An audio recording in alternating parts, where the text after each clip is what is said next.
26 अगस्त 1978 को भारत की राजधानी दिल्ली में एक परिवार ऐसा था जहां एक अलग ही खुशी थी। ये परिवार था इंडियन नेवी के कैप्टन मदन मोहन चोपड़ा का। इस परिवार की खुशी की वजह ये थी कि मदन मोहन चोपड़ा की बेटी गीता चोपड़ा और संजय चोपड़ा शाम में आकाशवाणी रेडियो पर आने वाले थे और उन्हें वेस्टर्न सॉन्ग्स के एक इन द ग्रूव प्रोग्राम में हिस्सा लेना था और ये प्रोग्राम रात 8 बजे ऑन एयर होना था। गीता चोपड़ा, जिसकी उम्र 16 साल की थी और वो जीसस एंड मैरी कॉलेज नई दिल्ली में सेकंड ईयर की स्टूडेंट थी। वहीं गीता चोपड़ा का छोटा भाई संजय चोपड़ा क्लास 10th में था। वो दिल्ली के मॉडर्न स्कूल में पढ़ाई कर रहा था। संजय की उम्र लगभग 14 साल की थी। उस दिन कैप्टन मदन मोहन चोपड़ा काफी बिजी थे, इसलिए वो अपने बच्चों को कहते हैं कि तुम दोनों ऑटो से या लिफ्ट लेकर आकाशवाणी स्टूडियो चले जाओ। मैं रात में प्रोग्राम खत्म होने के बाद स्टूडियो से तुम दोनों को रिसीव कर लूंगा। दोस्तों, उन दिनों दिल्ली में लिफ्ट लेना कोई बड़ी बात नहीं थी और लोग प्राइवेट टैक्सी लेने के बजाय एक दूसरे से लिफ्ट मांग लिया करते थे। अपने पिता की बातें सुनकर गीता और संजय घर से तैयार होकर शाम 6 बजे आकाशवाणी स्टूडियो के लिए निकल जाते हैं। ये दोनों बच्चे अपने घर से निकलकर सड़क पर एक गोल चौराहे के करीब आकर रुक जाते हैं। यहाँ ये दोनों एक कार में लिफ्ट लेते हुए धौला कुआं से गोल डाक खाना तक आते हैं। उस समय शाम के 6:30 बज रहे थे और बूंदाबांदी थोड़ी तेज हो चुकी थी। बारिश के बीच ये दोनों बच्चे किसी गाड़ी का इंतजार करने लगते हैं ताकि आकाशवाणी स्टूडियो पहुंचा जा सके। कुछ देर इंतजार करने के बाद इन दोनों को एक मस्टर्ड कलर की फिट कार नजर आती है। 1978 में प्रीमियर पद्मिनी कार, जिसे आम भाषा में फिट कार कहा जाता था, भारत की सबसे प्रतिष्ठित कारों में से एक थी। उस समय ये कार एक स्टेटस सिंबल मानी जाती थी। सो ऑब्वियसली फिट को देखते ही ये दोनों भाई बहन खुश हो जाते हैं और गाड़ी को रोकने का इशारा करते हैं। लेकिन दोस्तों, उन्हें नहीं पता था जो रास्ता उन्हें माइक तक लेकर जाने वाला था, दुनिया में उनकी पहचान बनाने वाला था, वही उनकी जिंदगी का अंतिम मोड़ बन जाएगा। यू नो फ्रेंड्स, कभी कभी अगर हमारे साथ कुछ बुरा होने वाला हो तो हमें एहसास हो जाता है, लेकिन समटाइम्स हमें नहीं पता होता, नहीं एहसास होता है कि आने वाला पल हमारे लिए, हमारी जिंदगी के लिए इतना भयानक हो जाएगा। गीता और संजय आकाशवाणी केंद्र तक तो कभी नहीं पहुंचे, बल्कि उनकी जगह टीवी, रेडियो और न्यूज़पेपर तक पहुंची एक ब्रेकिंग न्यूज। गीता और Sanjay Chopra kidnapped and brutally murdered. और यहाँ शुरू होती है वो कहानी जहाँ इंसानियत का नकाब पहने दो दरिंदों ने दिल्ली का चेहरा काला कर दिया। रंगा और बिल्ला। रंगा और बिल्ला दो ऐसे नाम हैं जो शायद हमने बचपन से ही सुने हैं, लेकिन हम में से ज्यादातर लोग रंगा और बिल्ला के गुनाह से अनजान होंगे। इन दोनों का गुनाह इतना बड़ा था कि इन्हें फांसी दे दी गई। इन दोनों से लोगों को इतनी नफरत हो गई थी कि फांसी के बाद रंगा और बिल्ला की लाश को भी इनके अपने घर वालों ने लेने से मना कर दिया था। तो स्क्रीन से मत हटना, क्योंकि आगे जो आप सुनेंगे वो सिर्फ कहानी नहीं, एक रियल लाइफ नाइटमेयर है, जहां सिस्टम ने भी समय से पहले आंखें बंद कर ली। This 1978 case left the entire nation in deep sorrow. So without any further delay, let's begin today's crime story that revolves around Geeta Chopra and Sanjay Chopra.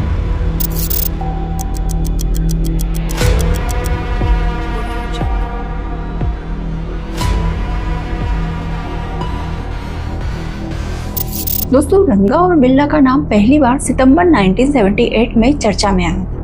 ये दोनों अपने एक और साथी के साथ मिलकर मुंबई में चोरी किया करते थे। एक मामले में इनका तीसरा साथी पकड़ा जाता है। ऐसे में ये दोनों भी डर जाते हैं कि शायद पुलिस इन्हें भी पकड़ लेगी। दोनों मुंबई से एक गाड़ी चुराते हैं और वहां से रातों रात राजस्थान के लिए निकल जाते हैं। राजस्थान में कुछ दिन ठहरने के बाद वो गुजरात जाते हैं, लेकिन वहां भी इनका मन नहीं लगता और फिर वहां से रंगा और बिल्ला ट्रेन पकड़कर दिल्ली आ जाते हैं। रंगा और बिल्ला 16 अगस्त 1978 को दिल्ली आते हैं। दिल्ली आते ही ये दोनों मजलिस पार्क के करीब एक कमरा किराए पर लेते हैं और 2 महीने का पैसा एडवांस में दे देते हैं। दोस्तों, दिल्ली आकर इन दोनों का मकसद काम करने का नहीं था, बल्कि यहाँ भी ये दोनों चोरी और किडनैपिंग की नीयत से ही आए थे।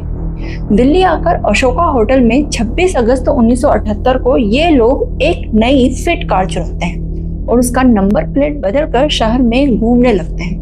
कार चुराने के बाद इन दोनों का मकसद था कि किसी कपल को लिफ्ट के बहाने गाड़ी में बिठाया जाए और फिर उन दोनों को किडनैप करके उनके घर ले जाया जाए और वहां पर उनकी लूटपाट की जाए।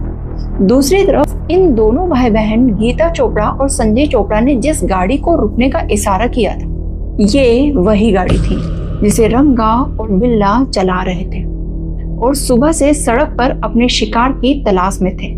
वैसे तो ये दोनों एक कपल को ढूंढने में लगे हुए थे, मगर शाम हो चुकी थी और इन्हें अपना शिकार नहीं मिला था। इसीलिए इन्होंने जब इन दोनों बच्चों को देखा और इनके पहनावे को देखा तो रंगा और बिल्ला को लगा कि ये दोनों बच्चे जरूर किसी अमीर घर के होंगे। ऐसे में इनको किडनैप करके अच्छा पैसा निकाला जा सकता है। इसीलिए बच्चे जैसे ही इशारा करते हैं ये दोनों गाड़ी रोक देते हैं। गाड़ी रुकते ही ये दोनों बच्चे कहते हैं कि हमें आकाशवाणी स्टूडियो तक पहुंचा दीजिए।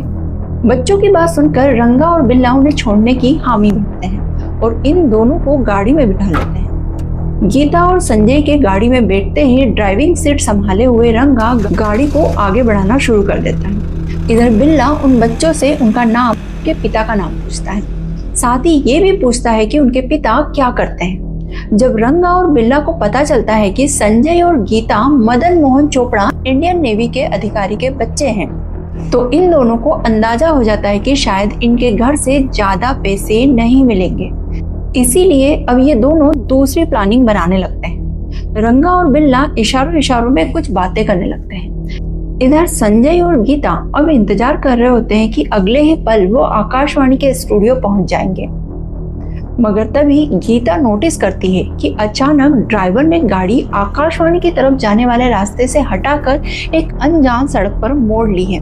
इस पर गीता और संजय दोनों ड्राइवर को टोकते हैं, तो बिल्ला जवाब देता है कि बारिश की वजह से आगे कुछ दिक्कत हो गई है, इसीलिए हम दूसरे रास्ते से वहां पहुंचेंगे। ड्राइवर की बात सुनकर गीता और संजय को लगने लगता है कि जरूर दाल में कुछ काला है। इसीलिए वो दोनों ड्राइवर को कहते हैं कि गाड़ी रोक दीजिए और हमें यहीं उतार दीजिए। मगर रंगा और बिल्ला बहुत शातिर होते हैं और ये गाड़ी रोकने की बजाय उसकी रफ्तार और बढ़ा देते हैं। दोस्तों, रंगा और बिल्ला इतने शातिर थे कि इन दिनों में गाड़ी चुराने के बाद गाड़ी के दोनों गेटों के अंदर से खोलने वाले हैंडल को पहले से ही हटा देते थे। इसीलिए जब रंगा बिल्ला गाड़ी नहीं रोकते हैं तो गीता और संजय खुद ही दरवाजे खोलने की कोशिश करने लगते हैं, लेकिन हैंडल ना होने की वजह से ये दोनों गेट नहीं खोल पाते हैं। अब गाड़ी के अंदर संजय और गीता रंगा और बिल्ला से लगातार गाड़ी रोकने की जिद करते हैं। जब बात नहीं बनती है तो अपनी पूरी शक्ति, पूरी ताकत के साथ गीता और संजय रंगा बिल्ला पर हमला करते हुए उन दोनों को रोकने की कोशिश करते हैं, मगर वो दोनों ऐसा नहीं कर पाते क्योंकि रंगा और बिल्ला ने अपने हाथ में एक तलवार ली हुई थी जिससे उसने संजय को घायल कर दिया था। घायल होने के बावजूद ये दोनों बड़ी बहादुरी से रंगा और बिल्ला का मुकाबला कर रहे होते हैं। तब तक गाड़ी चलते हुए गोल डाक खाने के करीब आ पहुंचती है। यहाँ पर भगवान दास नाम के एक व्यक्ति की नजर इस कार पर पड़ती है। भगवान दास उस समय अपने स्कूटर पर सवार थे।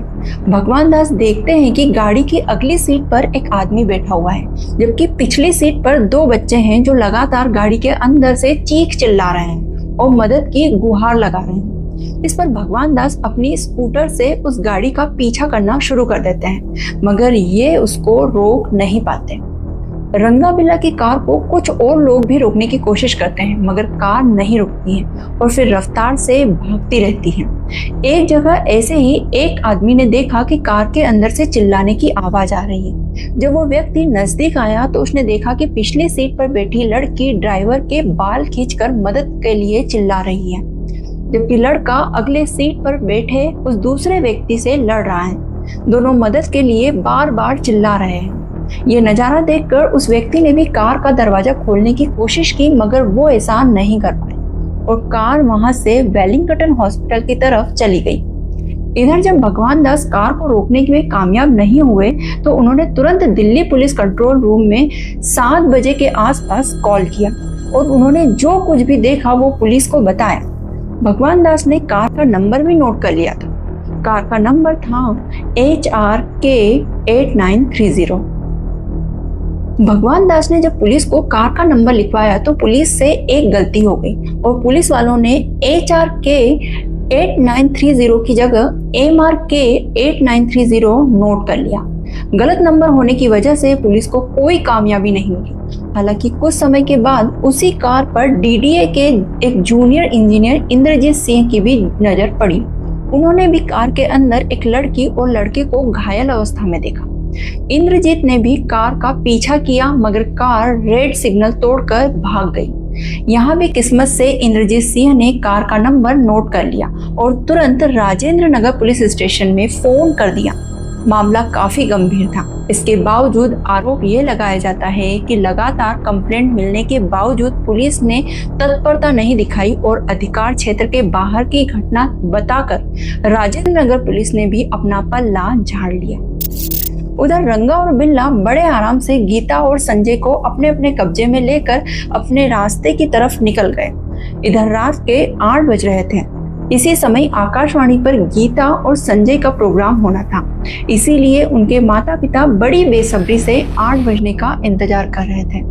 लेकिन जब कार्यक्रम शुरू हुआ तो इन दोनों को एक झटका सा लगा, क्योंकि कार्यक्रम में गीता और संजय की जगह कोई और ही था।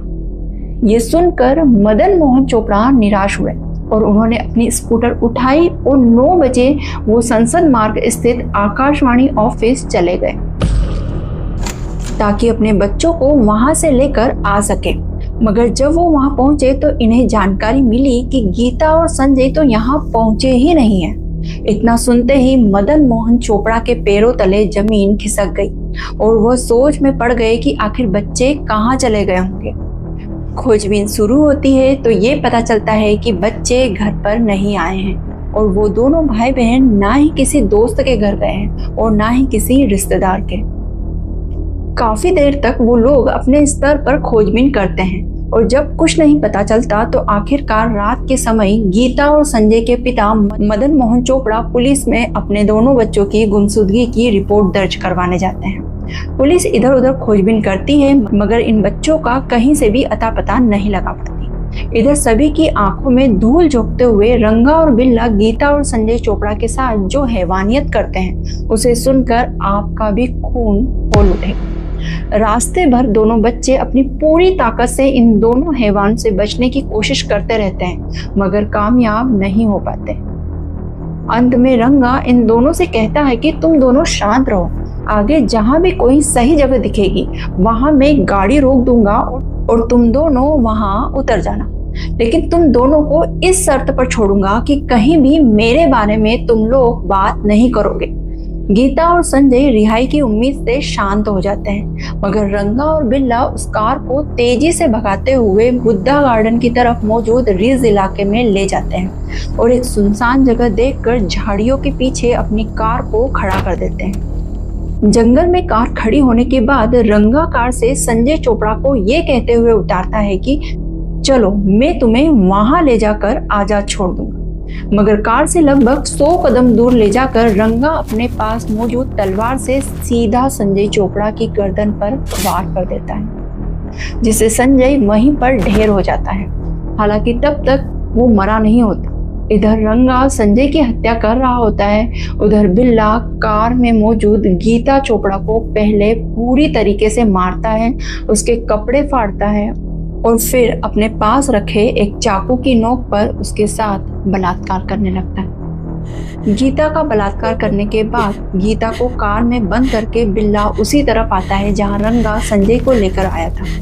यहाँ पर रंगा और बिल्ला आपस में कुछ बातें करते हैं और फिर बिल्ला रंगा के हाथ से तलवार लेता है और संजय के पास जाता है और एक के बाद एक संजय पर कई बार वार करते हुए संजय को वहीं खत्म कर देता है। इधर जब बिल्ला संजय की हत्या कर रहा होता है तब कार में रंगा आ जाता है और अब वो गीता चोपड़ा को बड़ी बेरहमी से मारता है और दरिंदगी के साथ अपनी हदों को पार करते हुए गीता का बलात्कार करता है। गीता बचने के लिए पूरी कोशिश करती है मगर वो नाकाम रहती है। अपनी हवस पूरी करने के बाद रंगा गीता को फिर से कार में बंद करके बाहर आ जाता है। इधर कार के अंदर गीता चोपड़ा लगातार अपने भाई के बारे में पूछ रही होती है इस पर रंगा और बिल्ला गीता को कहते हैं कि चलो मैं तुम्हें तुम्हारे भाई से मिला देता हूँ। इतना कहने के बाद रंगा और बिल्ला गीता को अपने साथ लेकर उस जगह पर आते हैं जहाँ पर इन दोनों ने मिलकर संजय की हत्या की थी। भाई की लाश को देखकर गीता का कलेजा फट जाता है। इससे पहले वो कुछ कह पाती, बिल्ला ने तलवार निकालकर सीधा गीता के गर्दन पर वार कर दिया और गीता एक ही झटके में जमीन पर गिर पड़ी और वहीं पर उसकी मौत हो गई। बड़ी बेरहमी से संजय और गीता की हत्या के बाद रंगा और बिल्ला इन दोनों की लाश को घसीटकर झाड़ी के अंदर फेंक देते हैं और वापस उसी कार में आ जाते हैं। जब तक गीता और संजय रंगा बिल्ला के कब्जे में थे, इन दोनों ने बड़ी ही बहादुरी से इन दोनों दरिंदों का मुकाबला किया था। इसी दौरान एक बार गीता ने बिल्ला की तलवार भी छीन ली थी और उसके सर पर वार कर दिया था, जिससे बिल्ला के सर पर एक बड़ा कट लग गया था। इससे लगातार उसके सर से खून बह रहा था।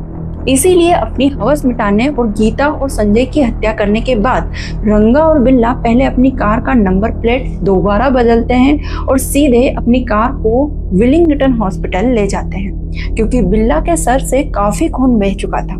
अब रात के 10:30 बज रहे थे। चूंकि बिल्ला के सर पर गहरी चोट लगी थी, इसीलिए डॉक्टर तुरंत बिल्ला के सर का एक्सरे करते हैं और जख्म पर टाके लगा देते हैं और कुछ दवाइयां देकर दोनों को हॉस्पिटल में रुकने के लिए कहते हैं।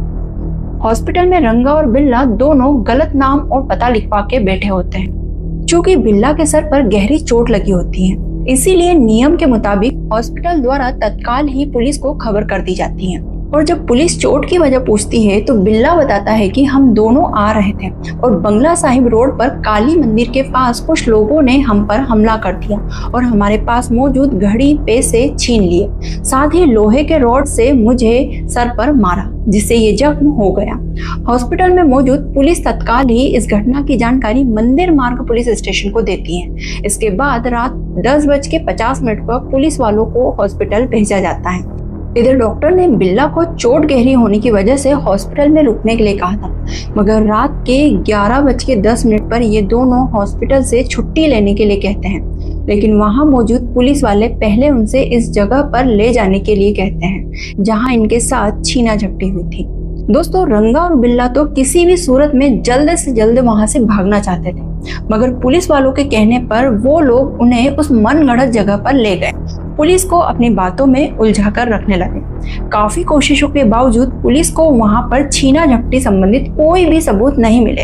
इसके बाद पुलिस रंगा और बिल्ला को लेकर थाने आती है, लेकिन यहाँ से रात के 1-1:30 बजे रंगा और बिल्ला कुछ बहाना बनाकर निकल जाते हैं, जबकि पुलिस उन्हें कहती है कि कल आप दिन में फिर से आना।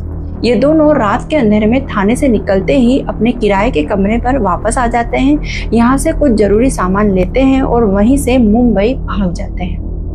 मुंबई में कुछ दिन रुकने के बाद रंगा और बिल्ला आगरा में आकर छुप जाते हैं। इधर गीता और संजय के गायब होने की रिपोर्ट दर्ज किए 24 घंटे से ज्यादा बीत चुके थे, मगर पुलिस को इन दोनों का कोई सुराग अब तक नहीं मिला था।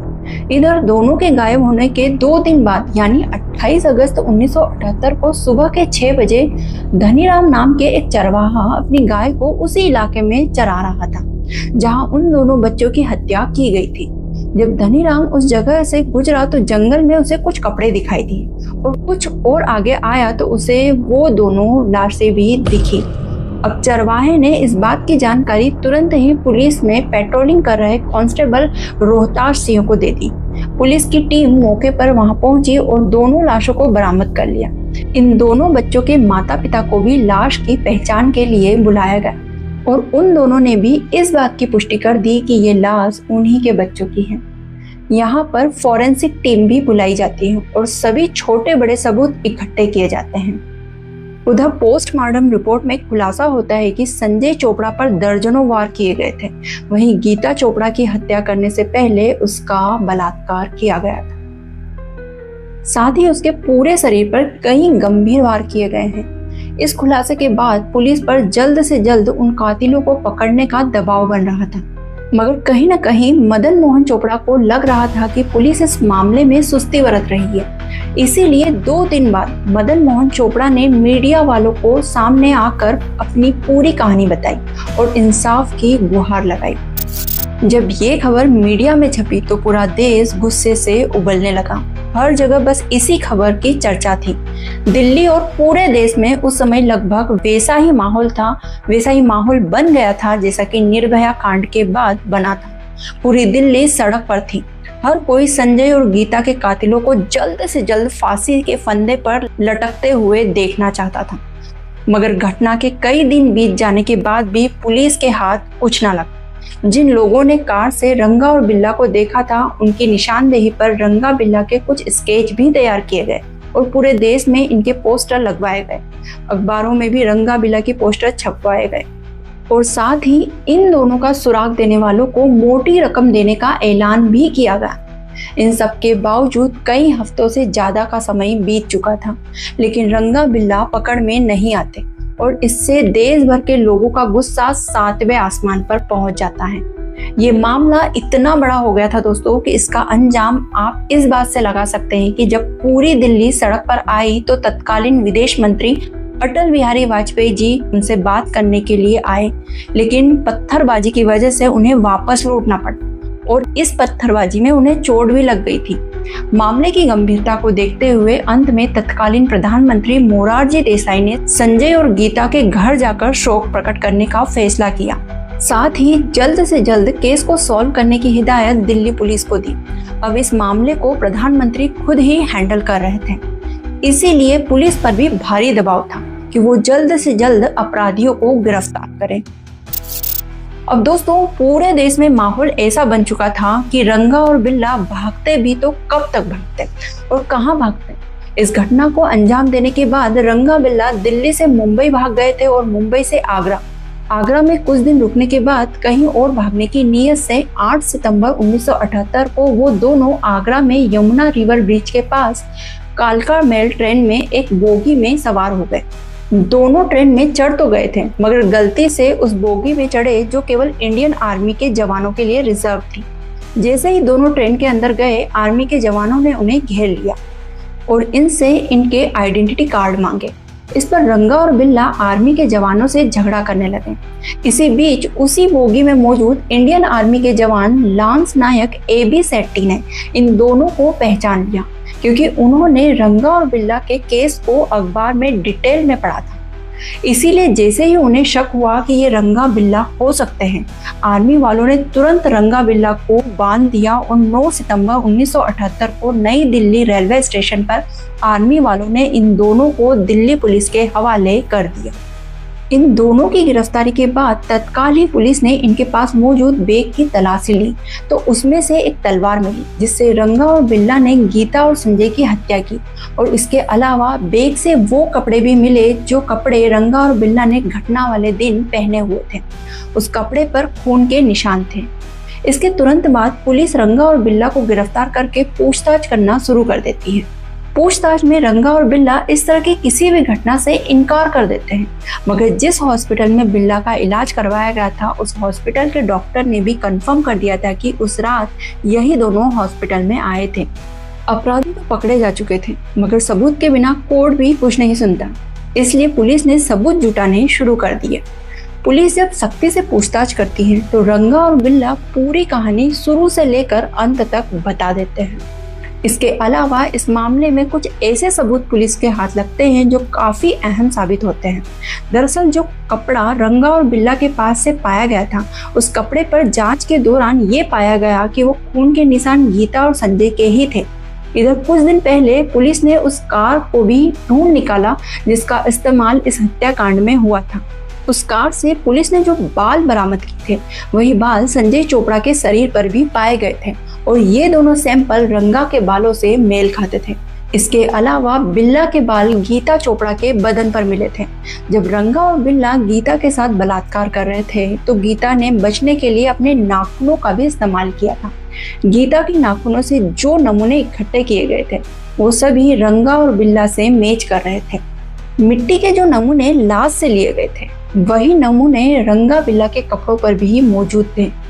पुलिस ने हत्या में इस्तेमाल की गई तलवार को भी बरामद कर लिया था।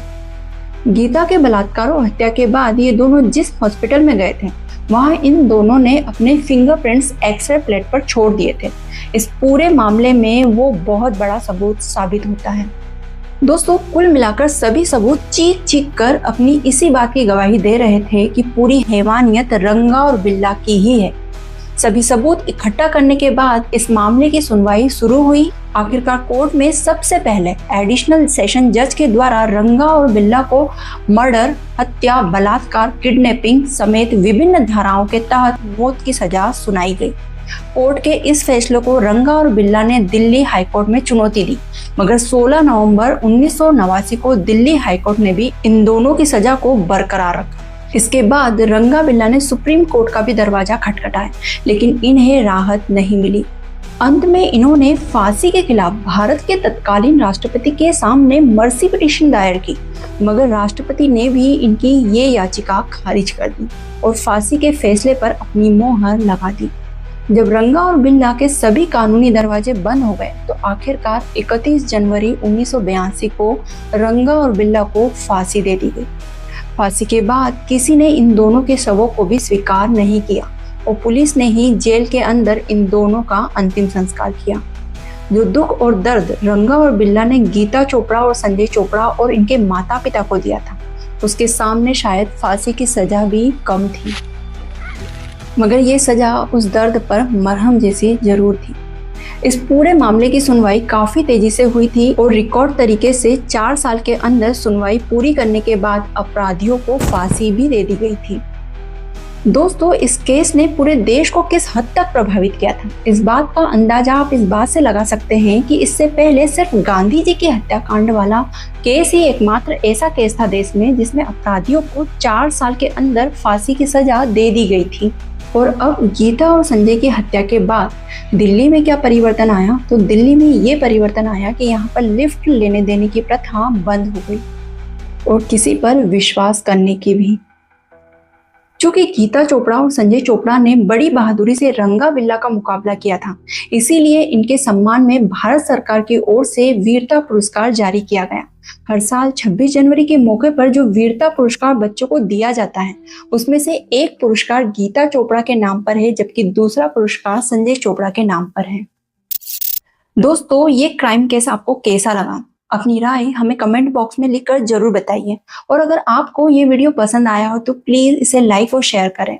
और हाँ, अगर आपने अब तक चैनल को सब्सक्राइब नहीं किया है तो प्लीज हमें सपोर्ट करें और इस चैनल को जल्द से जल्द सब्सक्राइब करें। मिलते हैं अगली वीडियो में जुर्म की दुनिया की एक और दिल दहला देने वाली दास्तान के साथ। तब तक के लिए अपना ख्याल रखें। धन्यवाद।